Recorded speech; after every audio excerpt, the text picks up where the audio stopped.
สุดท้ายเอาทีนี้ครั้งนี้เยอะมาจูกองจีเลยมาตอนนี้เอาทีนี้บอกกองไอ้สำหรับตอนนี้คือยังจูcáiเครื่องตำไล$5เลยเอาทีนี้hayยังถือเกาะเลยcái muốn $200ยังจูcáiเครื่องmà ngày nó có bán được $100 ai cầm cho con mà son cái bàn lấy nó dư dư về sự cam với cái chiếc con đo lên trung bình này trong năng tình đoan bạn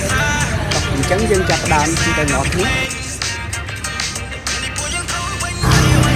thế nào kia lại những dân ban mà ta lấy lưng lại tiền bài hoặc đúng ngọt gìបាទអូខេសម្រាប់ខ្ញុំគឺជាបទពិសោធន៍ថ្មីមួយទៀតហើយដែលយើងបានជិះកង់ដើរលេងជុំវិញក្រុងនេះតែម្ដងគឺសម្រាប់អារម្មណ៍ហ្នឹងគឺអារម្មណ៍ពេលហ្នឹងគឺពិបាកនិយាយណាគ្នាគឺអែមខ្លាំងមែនទែនគឺថ្មីចាស់ហ្មងក្នុងជីវិតខ្ញុំដែលខ្ញុំបានជិះកង់ដើរលេងនេះហើយឥឡូវនេះប្រហែលជាម៉ោង3:74អ្នកនរគ្នា3:74វេលាថ្មហ្នឹងគឺល្អខ្លាំងមែនទែន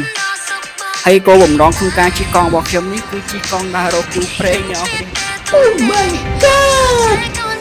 wow ហើយបេសកកម្មជិះកង់ជុំវិញក្រុងភ្នំពេញដើម្បីស្វែងរកគូព្រេងយើងក៏បន្តដំណើរទៅមុខហើយឥឡូវនេះផងដែរគឺយើងជិះកង់នៅតាមផ្លូវវត្តភ្នំនេះទាំងអស់គ្នា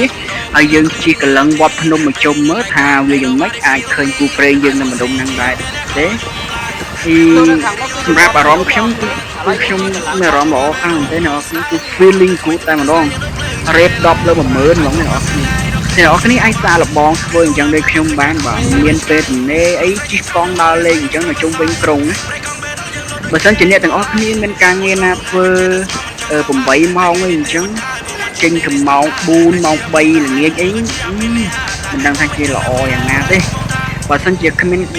ការងារយើងធ្វើច្រើនម៉ោងយើងនៅថ្ងៃសៅរ៍អាទិត្យអី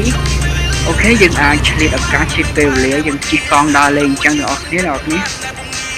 ហើយសម្រាប់ភ្ញៀវទេសចរវិញគឺច្រើនណានៅតំបន់ហ្នឹងគឺភាគច្រើនគឺជនបរទេសអញ្ចឹងគាត់មកគាត់ដើរភាគច្រើនគាត់ដើរលំហែកាយអ្នកនរគ្នាដើរលំហែកាយនៅតាមផ្លូវអញ្ចឹងមានបងប្អូនយើងហាត់ប្រាណហាត់អីនៅតាមផ្លូវគឺច្រើនប្រជាជនខ្មែរយើងរាក់ទាក់ហើយមានអ្នកខ្លះគាត់ជិះកង់អញ្ចឹងដែរគ្នាឥឡូវនេះយើងបានមកដល់នៅទន្លេមុខពូនអ្នកគ្នានៅទន្លេចាក់មុខហើយនេះយើងបានឈប់កង់ឲ្យសម្រាប់មើលសិនមើលទៅស្ថិតនៅក្បាលនេះតិចសិនអូថ្ងៃស្មើនេះប្រហែលជាម៉ោង4នេះអ្នកគ្នាជាងហ្នឹងគឺស្រស់ស្អាតខ្លាំងមែនទេ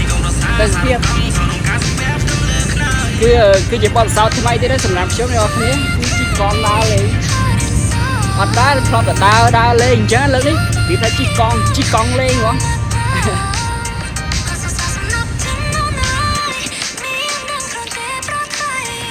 អូខេហើយឥឡូវនេះផងដែរគឺយើងបានបន្តដំណើរទៅមុខទៀតអ្នកទាំងអស់គ្នាគឺយើងជិះកង់តាមផ្លូវនៅមាត់ទន្លេមុខ4ហៅទន្លេចាក់ទៅមុខហ្នឹងហើយយើងសង្ឃឹមថានឹងបានជួបគូព្រេងនៅតាមដងផ្លូវហ្នឹងទៅចុះហើយ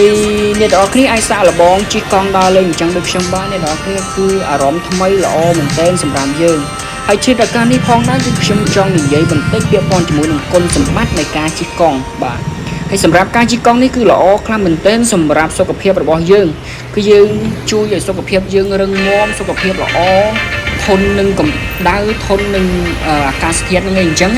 មួយវិញទៀតគឺធ្វើឲ្យយើងមានសាច់ដុំធំស្អាតរាងមើលទៅស្វែលដូចខ្ញុំអញ្ចឹងអ្នកនរគ្នាខ្ញុំត្បិតតែមិនសូវបានជិះកង់ដល់លេងអីញឹកញយទេក៏ប៉ុន្តែខ្ញុំហាត់ប្រាណអញ្ចឹងបើសិនជាយើងជិះកង់លេងជិះកង់បង្កើតខ្លាយទៅជាទម្លាប់វិញគឺមិនដឹងថាអេមយ៉ាងណាទេ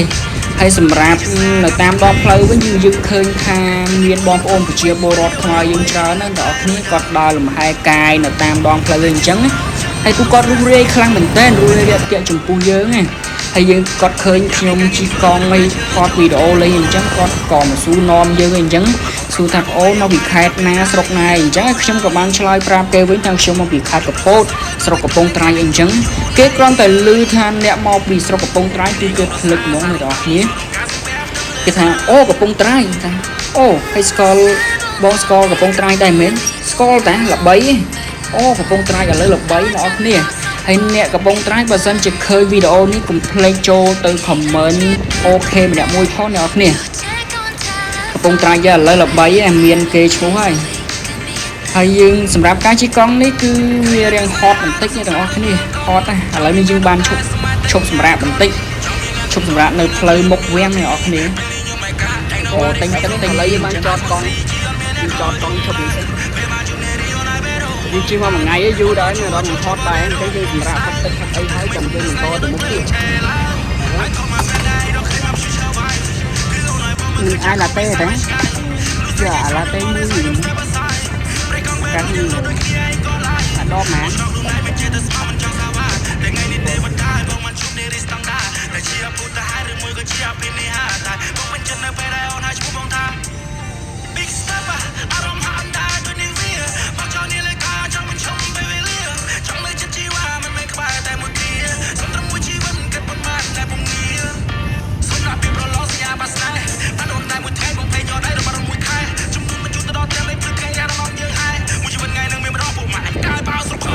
អូខេបន្ទាប់ពីសម្រាប់ផឹកទឹកផឹកអីហើយគឺយើងបន្តដំណើរទៅមុខទៀតអ្នកនរគ្នា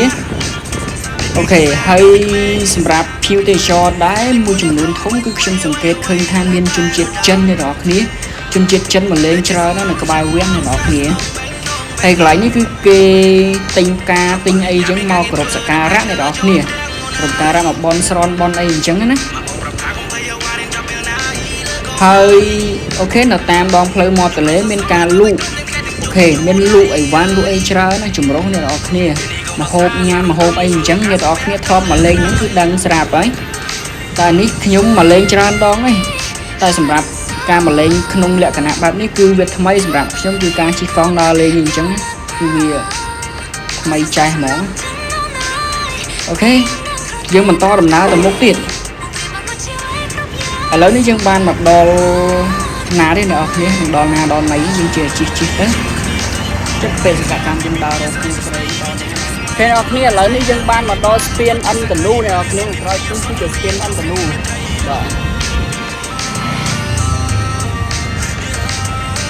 ហើយជិះកង់ចាប់បងជិះមកដល់ឥឡូវប្រហែលជា1ម៉ោងជាងឯអ្នកនរគ្នា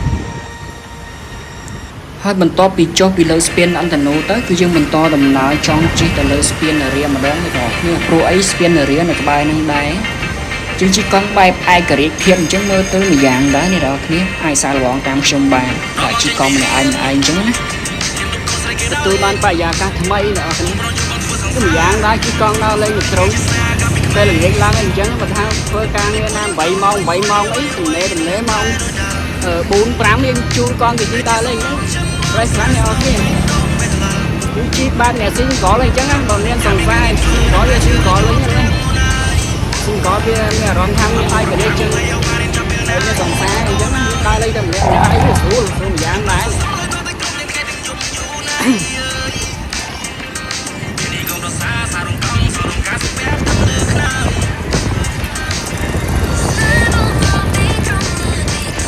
ហើយយើងបន្តដំណើរទៅស្ពានកោះនារីវិញ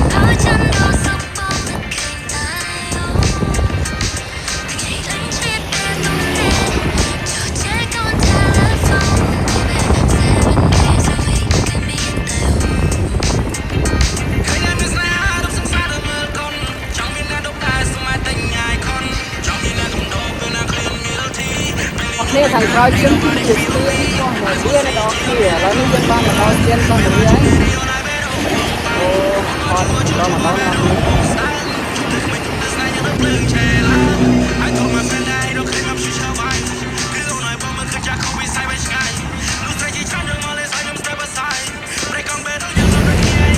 ឡូវយើងជិះឡើងស្ពានអ្នកនរគ្នាជិះឡើងស្ពានកោះនារីហ្មង